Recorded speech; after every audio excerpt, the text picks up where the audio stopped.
दोस्तों, बात करते हैं आज टॉरस यानी कि वृषभ राशि की 2024 आपके लिए क्या-क्या अपॉर्चुनिटीज़ लेके आ रहा है।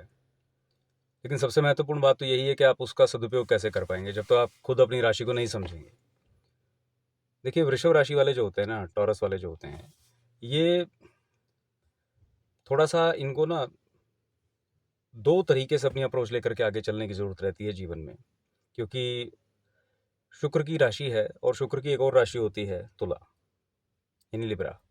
तो इनकी कुंडली में 2 महत्वपूर्ण स्थानों में कहीं न कहीं रहेगी। किसी भी कुंडली की अगर हम बात करें, लेकिन वृषभ राशि के अंदर एक ये लगन में पड़ती है, एक छठे घर में पड़ती है। लगन जो हो गया, आप खुद हैं, सेल्फ हैं। छठा घर आपका जो रोग ऋण शत्रु हो गया, यानी कि आप खुद और आपके जीवन में रोग ऋण शत्रु, ये दो ऐसे फैक्टर चलेंगे जिनमें आपको सामंजस्य बना के चलना पड़ेगा। और शुक्र की नेचुरल टेंडेंसी होती है प्रभाव, विलक्षण प्रतिभा और चतुराई, क्लेवरनेस जिसको हम कह के चलते हैं। तो प्रभाव के साथ जब आप क्लेवरनेस दिखाएंगे जीवन में हर क्षेत्र के अंदर, आप रास्ता बना पाएंगे। जो व्यक्ति माइंडफुल होकर के नहीं चलता, खास तौर पर खुद के मामले में, सेल्फ के यानी लगन के, और रोग ऋण शत्रु यानी के और कंपटीशन छठे घर के मामले में, तो वो इंसान भटक जाता है। तो इसीलिए शुक्र को अक्सर जो है भटकाव का प्लैनेट जो है, विलासिता का, व्यभिचार का भी बोल दिया जाता है, क्योंकि माइंडफुल लोग रहते ही कितना है। तो पहली टिप तो यही होगी कि आप 2024 को अगर बेहतरीन बनाना चाहते हैं तो माइंडफुल रहिए। अब आगे बात करते हैं कि जो कुछ फिक्स प्लैनेट हैं वो क्या करेंगे। शनि आपके कर्म क्षेत्र में रहेंगे पूरा साल, तो कर्म, स्टेटस, कारोबार, इन मामलों में आपको बेहतरीन अवसर मिलने लगभग तय हैं। अब करना कितना है वो आपके ऊपर डिपेंड करेगा। फोकस्ड रहिए, एक्सपेक्टेशन मत रखिए लोगों से। जो हो सकता है वो बेस्ट कीजिए, बगैर ईगो के। Action without ego and expectation, ये आपके लिए एक टैगलाइन रहेगी। अगर आप इसको फॉलो करते हैं तो बहुत बढ़िया रहेगा। अगर आप एक्सपेक्ट करके चलेंगे, अगर आपने ज़िंदगी में इस तरीके का माहौल बनाना शुरू कर दिया कि काम में तो बहुत बिजी हैं, लेकिन एक्सपेक्टेशन बहुत ज़्यादा हैं, घर में, कारोबार की जगह पे, जॉब में, सबॉर्डिनेट्स के साथ, सीनियर्स के साथ, तो वो पूरी होंगी नहीं, क्योंकि आपकी स्पीड जिस हिसाब से होगी, आपकी मेहनत जिस हिसाब से होगी, तो उसका परिणाम ये निकलेगा कि आप थोड़ा डिस्टर्ब हो जाएंगे, क्योंकि हर कोई आपके हिसाब से काम नहीं कर पाएगा। तो बेस्ट यही है कि एक्शन लीजिए without ego and without expectations. ये शनि का रहेगा, बेहतरीन चलेगा काम। उसके बाद राहु की अगर बात करूं, तो राहु हाउस ऑफ गेंस में बैठे हैं, 11वें घर में। ज़बरदस्त लाभ की संभावनाएं रहेंगी। लाभ कितना लेना है, अगेन आपके इंटेलेक्ट पे डिपेंड करेगा, क्योंकि बृहस्पति की राशि में। अब ये स्थिति कैसी बन के चलती है कि अगर आप राहु से मैक्सिमम बेनिफिट लेना चाहते हैं, तो आपको थोड़ा गूढ़ नीति, कूटनीति, स्ट्रेटेजी के हिसाब से काम करना पड़ेगा, बेशुमार लाभ आएगा। अगर आप सोच के चलेंगे, बहुत लालच कर रहे हैं, कोई भी काम आपका हो, जहाँ लालच में आप पड़ गए वहाँ राहु आपको भटका देगा। तो ये चीज़ का ख्याल रखिए। केतु की जहाँ तक बात करूँगा, तो केतु 5th में रहेंगे। ज़्यादा अच्छी प्लेसमेंट नहीं होती है। तो अंदरूनी तौर पे आपको पता होगा कि आप में क्या कमी है, कहाँ नॉलेज के मामले में, कंटेंट के मामले में, कोई भी जगह अगर कोई चीज़ पे अध्ययन करना है, तो उतना उसको समय नहीं दे पाएँगे, जिससे आपके पास एक्सप्रेशन के लिए कुछ होगा ही नहीं। लेकिन बाहरी तौर पे लाज़मी है, आप दिखाएँगे खुद को कि भी हाँ, आपके पास खूब ज्ञान है। लेकिन अंदरूनी तौर पे आप जानते हैं कि वो कमी रहेगी, जिसका परिणाम ये रहेगा कि आप कम बोलेंगे। ठीक है ना? तो इसलिए बेस्ट ये रहे कि आप अपने आप को कोई ऐसी एक्टिविटीज़ में इन्वॉल्व कर लें, जहाँ पर आपको नए स्किल सीखने का मौका मिले, लर्निंग आपकी बनी रहेगी, और जिससे ये कमी भी आपकी दूर हो जाएगी। ठीक है? यानी ज्ञानार्जन करने से बचिएगा मत। अगर ऐसा आप करते रहेंगे तो केतु आपको नुकसान नहीं करेंगे। अगर आप ज्ञानार्जन से बचेंगे, नॉलेज गेन करने से बचेंगे, तो ज़रूरत तो पड़ेगी भैया, आप किसी भी फील्ड में हो। ठीक है ना? तो वहाँ फिर खाली दिखावटी वाली बात रहेगी, अंदरूनी तौर पे गड़बड़ रह जाएगी। तो केतु को ऐसे आप सेट कर सकते हैं। इसके बाद बृहस्पति की बात करूँगा, वही जनवरी से अप्रैल तक वो एक पोजीशन में हैं, आपके 12वें घर में चलेंगे। 12वें घर में उन्होंने खर्चा और एक्सपेंशन 2 पे ही काम करना है, मंगल की राशि में है, क्योंकि अब खर्चा जो है, अगर वो इन्वेस्टमेंट के पॉइंट ऑफ व्यू से हो रहा है, आपकी अप्रोच इन्वेस्टमेंट वाली है, भले ही आपने लोन लिया, भले ही आपने कहीं अपनी सेविंग से निकाला, कुछ भी किया, अगर आप खर्चा कर रहे हैं इन्वेस्टमेंट ओरिएंटेड चीज़ों में, स्टॉक मार्केट में या कहीं पर भी, अपना अनुभव दिमाग लगा करके किसी एक्सपर्ट की सलाह लेकर के, तो आप अच्छे गेन निकाल पाएँगे। और एक्सपेंशन कीजिए, बहुत अच्छा मौका है अप्रैल तक अपना सर्कल जितना बढ़ा सकते हैं।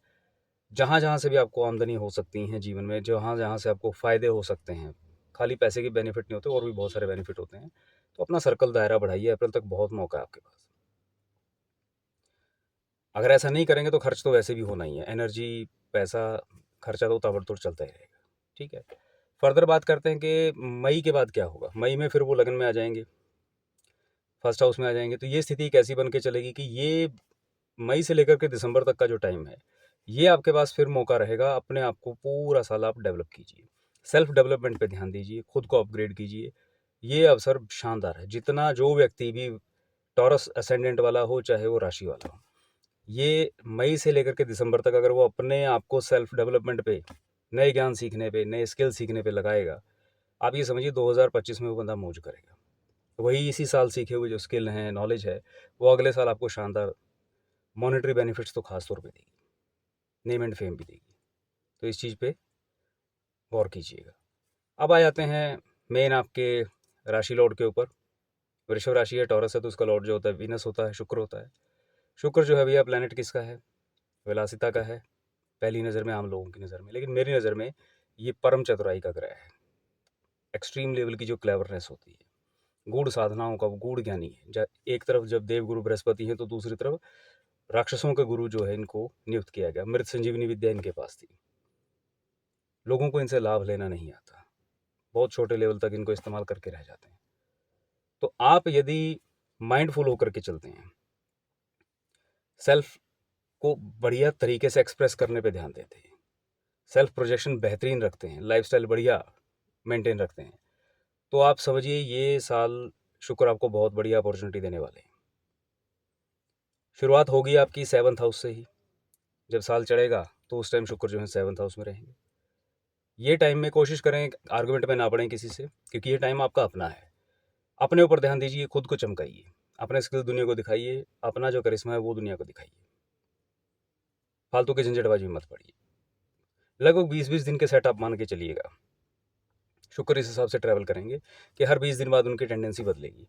तो जनवरी जैसे ही शुरू होती है, लगभग 20 दिन आप इस तरीके पे रहेंगे, खुद के ऊपर जो भी आपके पास स्किल है उनको प्रोजेक्ट कर दीजिए धड़ाधड़। जहाँ पर भी मौका मिल रहा है अपने आप को आप बढ़िया तरीके से एक्सप्रेस कीजिए। उसके बाद 20 दिन का जो आगे का सेट चलेगा वो फरवरी तक पहुँचेगा। उसमें आप फिर थोड़ा-सा आराम पे आ जाएँ। 2 कदम आगे 2 कदम पीछे ऐसे चलेगा। ठीक है ना? फिर फरवरी में आप थोड़ा आराम करें। खुद पे ध्यान दें। अगर डायबिटिक हैं तो अपनी हेल्थ का ख़ास तौर पे ध्यान रखें। किसी के साथ दुश्मनी वगैरह का है तो ओवरथिंकिंग मत करें, रेस्टलेसनेस हो सकती है, बेचैनी हो सकती है। शांत रहें, डीप मेडिटेशंस करें, अपनी कमियों को, अपनी वीकनेस को ढूँढें और उन्हें फिक्स करें। इसके बाद आगे जब समय बढ़ेगा, मार्च में जब आप पहुँचेंगे तो आप उस लेवल पे आ चुके होंगे कि अपनी प्रैक्टिकल नॉलेज आप अप्लाई करेंगे। प्रैक्टिकल नॉलेज आप अप्लाई करेंगे, धर्म की जो एप्लीकेशंस हैं जीवन की, जो सीखा है आपने, अपने मेंटोर लोगों से, गुरुओं से, माता-पिता से, अध्यात्म में जो आपने आज तक कुछ पढ़ा है, सीखा है, फरवरी के दौरान जो आप सेल्फ इंट्रोस्पेक्शन करोगे, तो मार्च के महीने में वो बढ़िया आप एन्जॉय कर पाओगे। वो चीज़ें अप्लाई करोगे, सही चलेगा सिस्टम। कोई ब्लंडरबाजी नहीं, पूरी माइंडफुलनेस के साथ आगे बढ़ेंगे, तो सही रहेगा। किस्मत अपने आप काम करेगी, किस्मत साथ देगी आपका, ठीक है? लेकिन आपने ओवर स्मार्टनेस नहीं दिखानी है कहीं पे।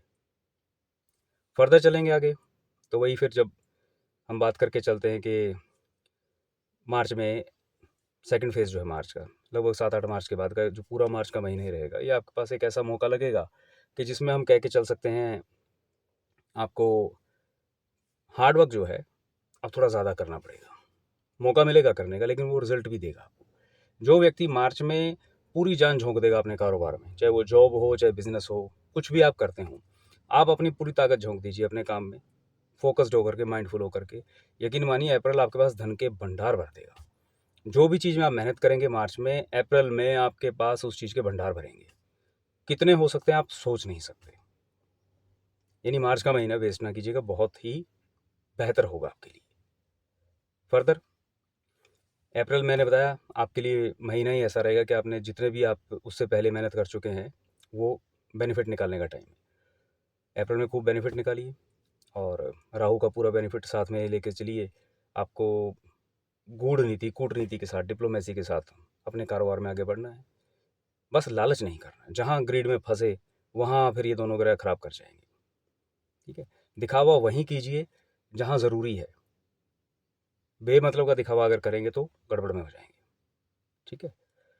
उसके बाद फिर आगे फर्दर जब समय चलता है तो मई में फिर आपको मौका इस तरीके का लेकर के चलेंगे कि आप खर्चों पे ध्यान दे सकते हैं, थोड़ा खर्च फालतू कर सकते हैं। क्योंकि जब इंसान के पास बेनिफिट अच्छे आते हैं, पैसे अच्छे आते हैं, तो घूमने फिरने निकलेंगे। यात्राओं की अगर प्लान कर रखे हैं तो मई का महीना ठीक रहेगा। तो पहले कमाइए, मेहनत कीजिए, कमाइए और फिर मई में घूमने जाइए। तो सही है, वो चीज़ वहाँ पे बढ़िया बैलेंस होगी, इसमें कोई दिक्कत की बात नहीं है। और वो मौका भी रहेगा आपके सर्कल को एक्सपेंड करने का, तो वो भी बहुत अच्छा है अवसर। सर्कल एक्सपेंशन के लिए सबसे बढ़िया टाइम आपके लिए मई का महीना रहेगा। मई जैसे ही निकल के चलती है, आप सर्कल अपना एक्सपेंड करके चलते हैं, फ्रेश माइंड होकर के आएँगे, घूम फिर के कहीं से आएँगे, तो आपके पास फिर आगे जून का महीना आता है जिसमें आप खुद को फिर खुद के ऊपर काम कर, खुद को और बेहतर बनाएँ, खुद को और फिनिशिंग टच के साथ लेकर के आएँ। आप समझेंगे एक डायमंड हैं, तो एक डायमंड को और बेहतर दिखाने के लिए क्या करना होता है? किसी अच्छी-सी मेटल में अच्छे से डिज़ाइन में अगर उसको फिट कर दें, तो वो ज्वेलरी जो है, उस डायमंड की कीमत को भी कई गुना बढ़ा देती है। तो बस वही जून का महीना आपके पास है। अपने आप को और निखारिए और बेहतर तरीके से प्रस्तुत कीजिए। कोई दिक्कत की बात नहीं, समय आपका है। फुल एन्जॉय करके चलेंगे उस चीज़ को, अपनी सफलताओं को। जिस चीज़ पे फ़ोकस रहेगा, जैसी तैयारी के साथ उतरेंगे, वो रोड आपके लिए क्लियर है। वो कहते हैं ना, स्काई इज़ द लिमिट। जुलाई भी इसी तरीके से आगे बढ़ने वाला है। जिसने इससे पहले तक की ठीक मेहनत की होगी, शुक्र उसके लिए आगे धन के भंडार, सर्कल के भंडार, हर चीज़ के भंडार भरते चले जाएँगे।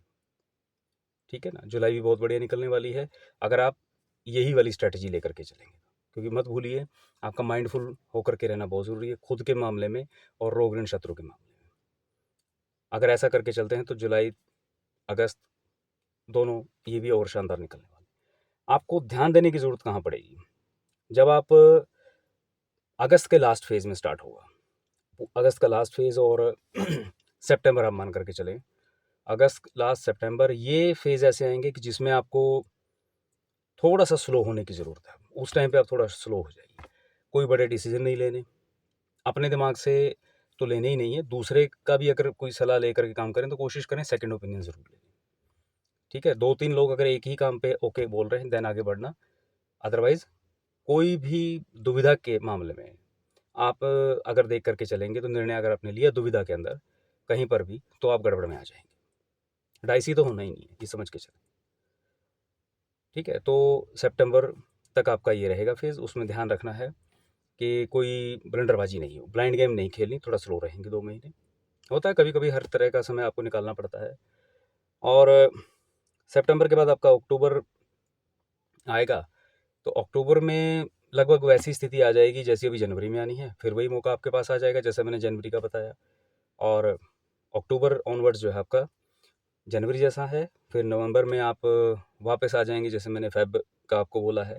थोड़ा हेल्थ का ज़रूर ध्यान रखने की आवश्यकता रहेगी शुरुआती दौर में, जनवरी लास्ट और फ़ेब के फर्स्ट में।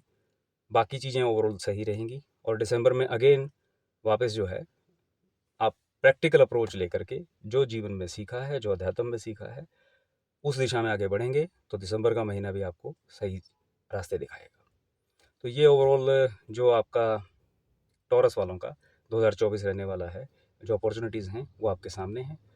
आपके कोई सवाल हों, कोई आपके जिज्ञासाएँ हों, आप अपना कमेंट कर सकते हैं, मुझे व्हाट्सएप कर सकते हैं। मेरा नंबर डिस्क्रिप्शन में मिल जाएगा आपको। जल्दी मिलते हैं अगली राशि के साथ। महादेव कृपा बनाए रखें।